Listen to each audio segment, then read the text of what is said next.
ಪ್ರಣವ ಪಂಚಾಕ್ಷರಿ ಮಂತ್ರದ ಮಹಿಮೆ. ಈ ಜಗತ್ತಿನ ನಿರ್ಮಾತ ಬ್ರಹ್ಮದೇವ ಎಂಬುದು ನೆಪ ಮಾತ್ರ. ಈತನು ಪರಶಿವನಿಂದ ಸೃಷ್ಟಿ ನಿಯೋಜಕ. ಆದ್ದರಿಂದ ಜಗತ್ ಸೃಷ್ಟಿಗೆ ಮೂಲ ಶಕ್ತಿದಾತ ಪರಶಿವನೊಬ್ಬನೇ. ಈತನ ಸ್ವರೂಪ ಲಿಂಗಾರ್ಚನೆಯಿಂದ ಈ ಪೂಜೆಯ ಫಲವು ನೇರವಾಗಿ ಶಿವನಿಗೆ ಅರ್ಪಿತ ಎಂಬುದು ಮುಖ್ಯವಾಗಿ ತಿಳಿಯಬೇಕಾದ ಅಂಶ. ನಾದಬಿಂದು ಕಳಾತೀತ ಎಂದು ಪರಶಿವನಿಗೆ ಹೆಸರಿಸುವುದರ ಕಾರಣವೇನೆಂದರೆ, ಶಿವನು ನಾದವೂ ಅಲ್ಲ, ಬಿಂದುವೂ ಅಲ್ಲ, ಕಳೆಯೂ ತಾನಲ್ಲ. ಆದರೆ ಈ ತ್ರಿಗುಣಗಳಿಗೆಲ್ಲ ಚೈತನ್ಯ ರೂಪನೂ ಸಾಕ್ಷಿ ರೂಪನೂ ಆಗಿರುವುದರಿಂದ ಶ್ರೀ ಗಣಪತಿಯ ಆರಾಧನೆಯ ನಂತರ ಪರಶಿವನ ಆರಾಧನೆ ಉತ್ತಮ ಫಲಗಳನ್ನೇ ನೀಡುತ್ತದೆ. ಮಾನವರ ಯೋನಿ ಹಾಗೂ ಲಿಂಗವು ಪರಶಿವನಲ್ಲಿ ಸಮಾವಿಷ್ಟವಾಗಿರುವುದರಿಂದ ಈ ಜಗತ್ತಿನ ಸೃಷ್ಟಿ ಹಾಗೂ ಚರಾಚರ ವಸ್ತುಗಳೆಲ್ಲವೂ ಅವನೇ ಮತ್ತು ಅವನಿಂದಲೇ.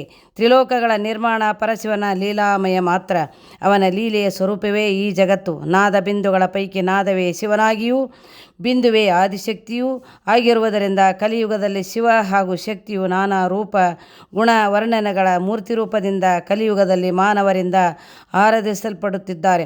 ಪರಶಿವನ ಆರಾಧನೆಗೆ ಭಕ್ತಿಯು ಬಹಳ ಮುಖ್ಯ. ನಿಜವಾದ ಭಕ್ತಿಯಲ್ಲಿ ತನ್ನನ್ನು ತಾನು ಮರೆತು ಎಲ್ಲವೂ ಶಿವಾರ್ಪಣ ಎನ್ನುವ ಭಕ್ತರು ಹಾಗೂ ತಮ್ಮ ಮಾತಾಪಿತೃಗಳ ಬಗ್ಗೆ ನಿಸ್ಸೀಮ ಭಕ್ತಿ ಇಟ್ಟು ಶಿವನನ್ನು ಆರಾಧಿಸುವ ಶಿವಭಕ್ತರು ಪರಶಿವನ ಪಾದ ಪದ್ಮಗಳಲ್ಲಿ ಐಕ್ಯವಾಗುವಂತಹ ಪುಣ್ಯಪ್ರದರೇ ಆಗಿರುತ್ತಾರೆ. ಪ್ರಣವನಾದ ಎಲ್ಲಿಂದ ಬಂತು ಎಂದರೆ ಇದಕ್ಕೆ ಉತ್ತರವಿಲ್ಲ. ಏಕೆಂದರೆ ಈ ನಾದವು ಇಲ್ಲದಂತಹ ತಾಣವು ಮೂರು ಲೋಕಗಳಲ್ಲೂ ಇಲ್ಲ. ಜಗದ್ರಕ್ಷಕನಾದ ಪರಶಿವನಿಗೂ ಮೊದಲು ಈ ಪ್ರಣವನಾದವೇ ಇದೇ ಓಂಕಾರ. ಈ ಓಂಕಾರವೆಂಬ ಬೀಜಾಕ್ಷರದಿಂದ ಪಂಚಾಕ್ಷರಿ ಇವೆರಡರ ಸಂಯೋಗವೇ ಪ್ರಣವ ಪಂಚಾಕ್ಷರಿ. ಮಾನವನನ್ನು ದೇವತೆಯನ್ನಾಗಿ ಮಾಡುವಂತಹ ಪ್ರಣವನಾದ. ಇದರ ಮಹಿಮೆಯಂತೂ ಅಗಾಧ. ಮಹಾನುಭಾವ ಈ ಪ್ರಣವ ಪಂಚಾಕ್ಷರಿ ಮಹಿಮೆಯನ್ನು ವಿಸ್ತಾರವಾಗಿ ಹೇಳಿ ನಮ್ಮನ್ನು ಶಿವಾನಂದಪಡಿಸಬೇಕು ಎಂದು ಮುನೀಶ್ವರರು ವಿನಯದಿಂದ ಸೂತ ಪುರಾಣಿಕರನ್ನು ಪ್ರಾರ್ಥಿಸಲಾಗಿ ಅವರ ವಿನಯಪೂರ್ವಕ ಪ್ರಾರ್ಥನೆಗೆ ಓಗೊಟ್ಟು ಸೂತ ಪುರಾಣಿಕರು ಪ್ರಣವ ಪಂಚಾಕ್ಷರಿ ಮಹಿಮೆಯನ್ನು ಹೇಳಲು ಪ್ರಾರಂಭಿಸಿದರು. ಪ್ರಣವ ಎಂದರೆ ಓಂಕಾರ. ಇದೇ ಮೂಲ ಬೀಜಾಕ್ಷರ. ಓಂಕಾರವು ಮೂಲಾಕ್ಷರವಾದರೆ ಪಂಚಾಕ್ಷರಿಯು ಪರಶಿವ ಪ್ರಿಯವಾದ ಪ್ರಾರ್ಥನಾ ಮಂತ್ರ.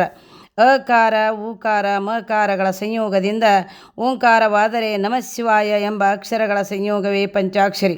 ಮೂಲಾಕ್ಷರ ಹಾಗೂ ಪ್ರಾರ್ಥನಾ ಅಕ್ಷರಗಳ ಸಂಯೋಗವೇ ಶಿವರ ಐಕ್ಯವಾದ ಪ್ರಣವ ಪಂಚಾಕ್ಷರಿ. ಮುನೀಶ್ವರರು ಮತ್ತೊಂದು ಪ್ರಾರ್ಥನೆಯನ್ನು ತಿಳಿಸುತ್ತಾರೆ. ಸ್ವಾಮಿನ್ ಅ ಉ ಮ ಅಕ್ಷರಗಳ ಸಂಯೋಗದಿಂದ ಓಂಕಾರನಾದವು ಹೇಗೆ ಹೊರಹೊಮ್ಮುತ್ತದೆ ಎಂದುತ್ತಾರೆ. ಇದರಲ್ಲಿ ಹೊರಹೊಮ್ಮುವ ಪ್ರಶ್ನೆಯೇ ಇಲ್ಲ. ಇದರ ಸಂಯೋಗವು ಒಂದು ನಾದವಾಗಿ ಪರಿಣಮಿಸಿ ಓಂಕಾರ ಹೇಗೆ ಉದ್ಭವಿಸುತ್ತದೆ ಎಂಬುದಕ್ಕೆ ಒಂದು ಪ್ರಯೋಗವೂ ಇದೆ. ಮೂವರು ಋಷಿಮುನಿಗಳು ಸಾಲಾಗಿ ನಿಲ್ಲಬೇಕು. ಒಂದನೆಯವರು ಅಕಾರವನ್ನು, ಎರಡನೆಯವರು ಉಕಾರವನ್ನು, ಮೂರನೆಯವರು ಮಕಾರವನ್ನು ನಿಲ್ಲಿಸದಂತೆ ದೀರ್ಘವಾಗಿ ಉಚ್ಚರಿಸುತ್ತಿದ್ದರೆ ಹೊರಹೊಮ್ಮುವ ಶಿವನ ನಾದವೇ ಓಂ ಎಂದು ಹೇಳಲಾಗಿ ಋಷಿಮುನಿಗಳು ಬ್ರಹ್ಮಾನಂದಪಟ್ಟರು. ಸೂತ ಮುನಿಗಳು ಮುಂದುವರಿಸಿದರು. ಋಷಿಮುನಿಗಳ ಸಿದ್ಧಾಂತದಂತೆ ಈ ಮೂರು ಅಕ್ಷರಗಳ ಮಹಿಮೆಯು ಅಗಾಧವಾದುದು. ಅಕಾರವೆಂದರೆ ಅರಿಷಡ್ವರ್ಗಗಳ ಭ್ರಮೆಯನ್ನು ಬಿಡಿಸುವುದು.